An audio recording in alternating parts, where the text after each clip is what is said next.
problems come into our life, how do we cope with them? Brother Danny's given us that solution this morning, hasn't it? But we've got to think about it. Do we feel secure in knowing that Jesus stands with us to weather the storm? How does God's child handle pressures of daily life? Do we pray that the Lord's strength will hold us up when we are weak? Can we accept trials as a part of life? We learn most about our needs in life during the difficult times. We can choose who will be our guide. We worry about so many things, most of them we can't do anything about. The world situation, the future of our children, how we'll cope with getting old, the unexpected illness. The faith that we show in our lives speaks to others.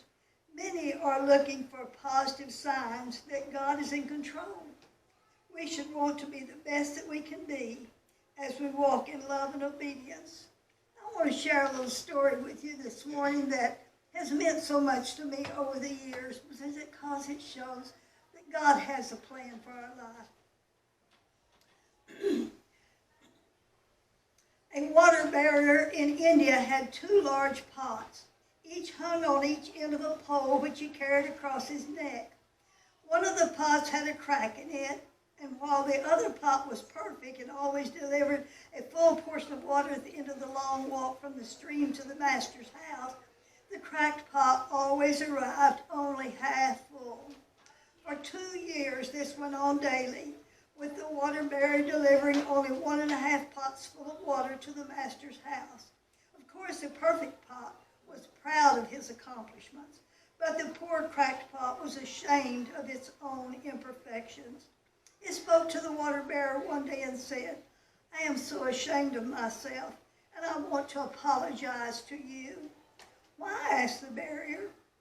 The cracked pot said, "I have been able for these past 2 years to deliver only half my load because this crack in my side causes the water to leak out all the way back to your master's house." The water bearer said, "As we return to the master's house, I want to show you the beautiful flowers along the path." Indeed, as they went up the hill, the old cracked pot took notice of the beautiful wildflowers on the side of the path. But at the end of the trail, it still felt bad because it had leaked out half of its load, and so again it apologized to the bearer for its failure. And the bearer said to the pot, "Did you notice that there were flowers only on your side of your path, but on the other side there was none? That's because I have always known about your flaw, and I took advantage of it. I planted flower seeds on your side of the path, and every day while we walked back from the stream, you've watered them. For 2 years I've been able to pick these beautiful flowers to decorate my master's table. Without you being just the way you are, he would not have this beauty to grace his house." Each of us has our own unique flaws. We're all cracked pots.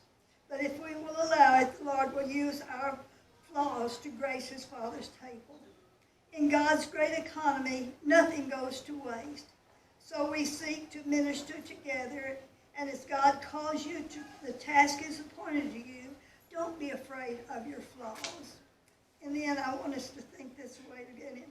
We all have flaws in our life. It's how we cope with them that makes us different from the rest of the world.